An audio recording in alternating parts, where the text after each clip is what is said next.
students, இன்னைக்கு வீடியோவில் நம்ம ஸ்டேட் போர்டு +1 அக்கௌண்டன்சி சப்ஜெக்டில் 12th chapter final accounts of sole ப்ரொப்ரைட்டர்ஷிப்பில் closing and opening entry with trading அக்கௌண்ட்னா என்னன்றதை பார்த்துடலாம். நான் உங்கள் ஹோஸ்ட். வாங்க இப்போ வீடியோக்குள்ளே போகலாம். இப்போ உங்களுக்கு தியரி பாயிண்ட் ஆஃப் வியூ கொஞ்சம் ரேண்டமாக இருக்கும். ஆனால் சம்முக்கு போயிட்டோன்னா பயங்கர இன்ட்ரெஸ்டிங்காகவும் நல்ல இன்வால்மெண்ட்டோட சம்மு படிக்கலாம். Closing entries and opening entry. Closing என்ட்ரிஸில் balances of all the nominal accounts are required to be closed on the last day of the accounting year to facilitate the preparation of trading and profit and loss account.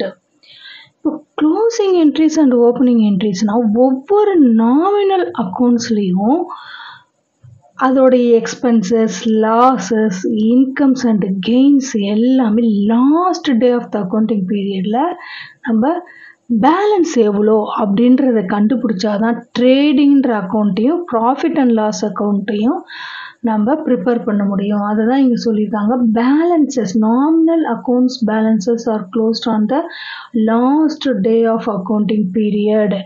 இது 31st March அந்த மாதிரி. Okay, it is done by passing necessary closing entries in the journal proper.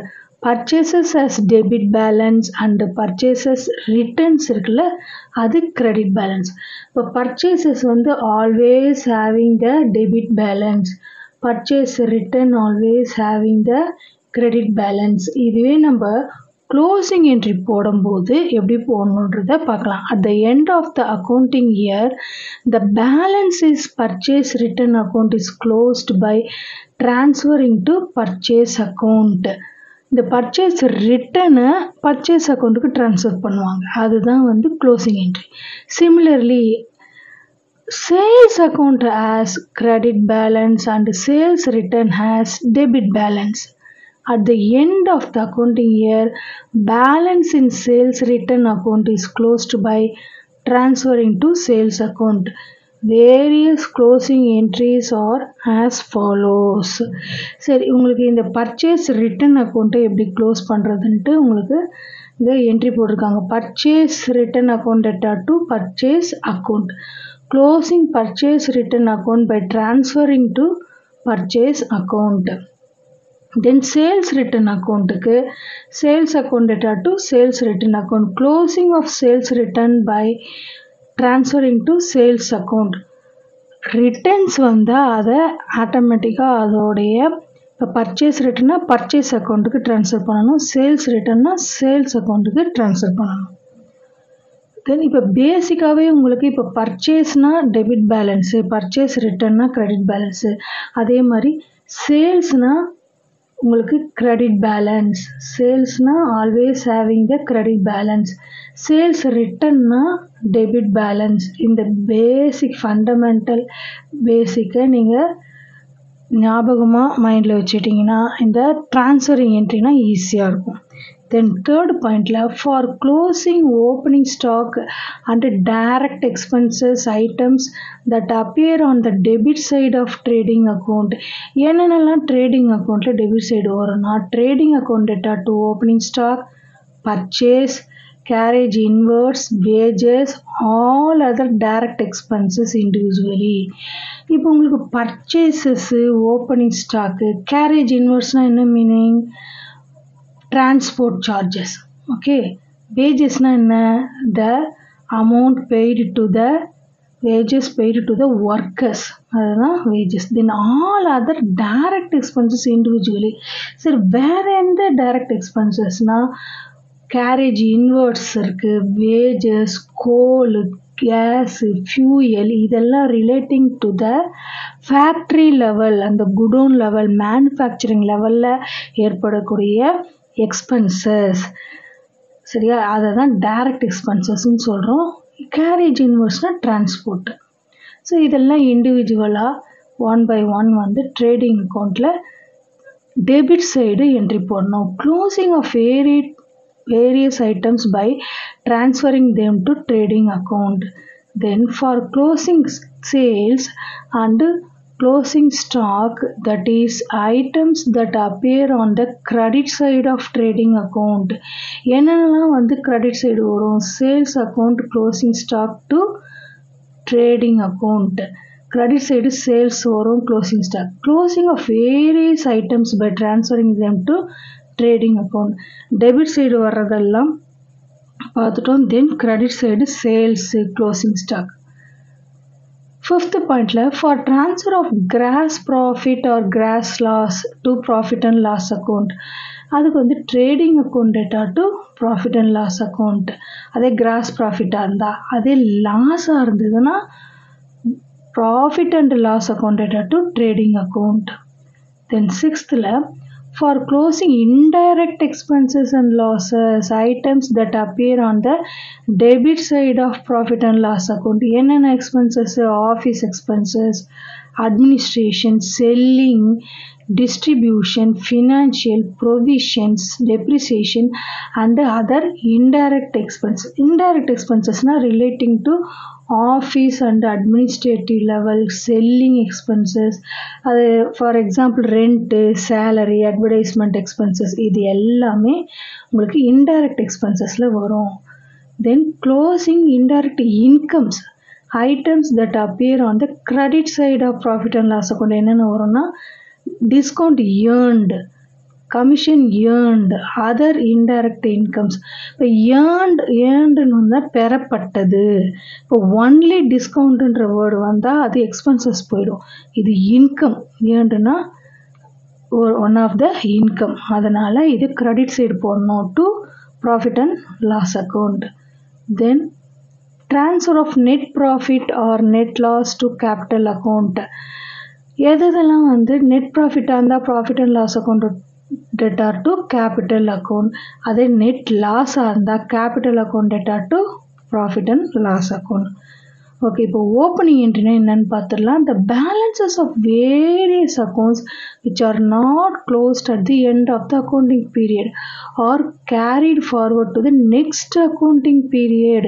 இப்போ நிறைய அக்கௌண்ட்டை வந்து close பண்ண மாட்டாங்க அந்த அக்கௌண்டிங் பீரியடில். எதெல்லாம் க்ளோஸ் பண்ணாத நாட் க்ளோஸ்ட் அக்கௌண்ட் வந்து transfer to carried forward to next accounting பீரியடுக்கு ட்ரான்ஸ்ஃபர் பண்ணுவாங்க. In fact the balances appearing in the balance sheet at the end of an accounting period becomes a opening balances for the next accounting period.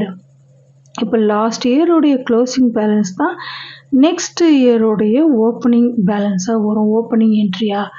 Hence at the beginning of every accounting year an opening entry is made in the journal proper to bring forward the balances in various accounts. The entry என்ன entry? Assets, என்னென்னலாம் assets இருக்கோ அது இண்டிவிஜுவலாக. Then to liabilities to capital account. அசட்ஸ்னால் உங்களுக்கு land, building, machinery அந்த மாதிரி.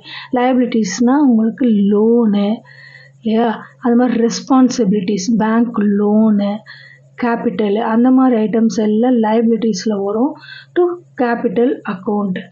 Assets and liabilities brought forward, இதை தான் ஓப்பனிங் என்ட்ரியாக போடணும். என்னென்னலாம் அசட்ஸ் பேலன்ஸ் இருக்கோ க்ளோஸ் பண்ணாத அதை டெபிட் பண்ணிடணும். உங்களுக்கு liabilities அண்ட் கேபிட்டலை கிரெடிட் பண்ணணும்.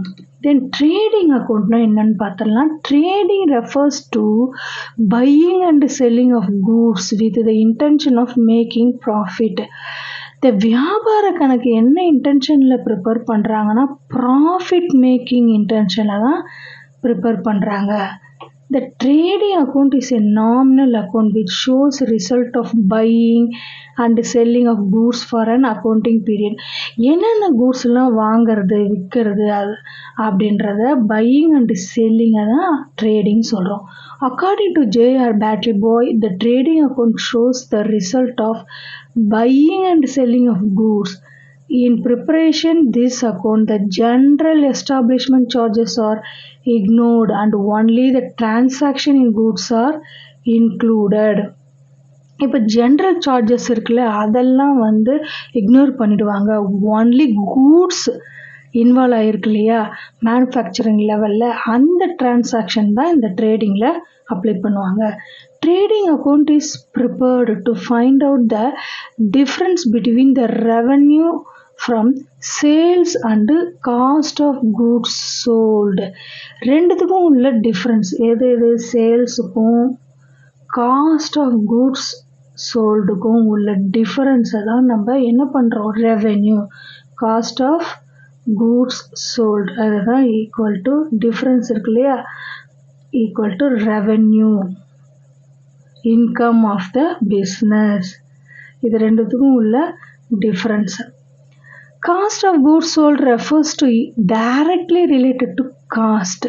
டைரக்ட் காஸ்ட்னா என்ன, அது என்னென்ன இன்க்ளூட் ஆகிருக்கு, பர்ச்சேஸ் ப்ரைஸ் ஆஃப் கூட்ஸு, அதுக்கப்புறம் all other expenses incurred to the bring the goods to the business premises are good. அதாவது ஃபேக்ட்ரிக்குள்ள இண்டஸ்ட்ரிக்குள்ளே கொண்டு வர்றது அதுக்குரிய எக்ஸ்பென்சஸ், டிரான்ஸ்போர்ட் சார்ஜஸாக இருக்கட்டும், கேரேஜ் இன்வெர்ட்ஸ், இந்த மாதிரி வேஜஸ்ஸு, கோலு, பவரு, இந்த மாதிரி எக்ஸ்பென்சஸ் எல்லாமே வந்து டெபிட் சைடு வரும். To make these ready for sale, all the goods purchased during the accounting period may not be sold during the same accounting period. இப்போ எல்லா கூட்ஸுமே வந்து வாங்கினது எல்லாமே அந்த இயர்க்குள்ளே சேல்ஸ் ஆகாது. Hence, it is necessary to calculate the cost of goods sold during the period. Matching principle is applied here. Hence, the cost of stock not sold must be deducted. இப்போ sales பண்ணாத stock இருக்கு இல்லையா, அதை deduct பண்ணணும். The value of closing stock must be deducted. But if there is any opening stock of goods that will be sold during the accounting period, it is to be added to the cost of purchases made during the period. இப்போ cost of purchase இருக்குல்ல, அதெல்லாம் வந்து ஒவ்வொரு accounting பீரியடில் add ஆகும் opening ஸ்டாக்கோட. இதுக்கு ஃபார்முலாவையும் கொடுத்துருக்காங்க. If there is cost of goods manufactured it must also be added to find the cost of goods sold. என்ன ஃபார்முலா பாருங்கள், காஸ்ட் ஆஃப் குட்ஸ் சோல்டு கண்டுபிடிக்கணும். Opening stock, net purchase, direct expenses, இந்த மூணுத்தையும் add பண்ணி closing ஸ்டாக்கை minus பண்ணால் உங்களுக்கு cost of goods sold கண்டுபிடிச்சிடலாம். If the amount of sales exceeds the cost of goods sold, the difference is gross profit. On the other hand, the excess of cost of goods sold over the amount of sales results in gross loss. The sales minus cost of goods sold na gross profit. The sales, for example, 1 lakh இருக்குன்னு வச்சுக்கோங்க, cost of goods sold ஒரு 80,000. அப்போது உங்களுக்கு sales அதிகமாக இருக்குல்ல, more than cost of goods sold. எவ்வளவு ரெண்டுத்துக்கும் difference, 20,000 is the gross profit GP. Okay, அதே வந்து உங்களுக்கு சேல்ஸ் மைனஸ் கிராஸ் ப்ராஃபிட்னா cost of goods sold. Okay, இதை சேல்ஸ்லேருந்து கிராஸ் ப்ராஃபிட்டை மைனஸ் பண்ணோன்னா காஸ்ட் ஆஃப் குட்ஸ் சோல்டு கிடச்சிடும். ஓகே ஸ்டூடெண்ட்ஸ், இந்த வீடியோ உங்களுக்கு பிடிச்சிருந்தா லைக், ஷேர், சப்ஸ்கிரைப் பண்ணுங்கள். தேங்க்யூ.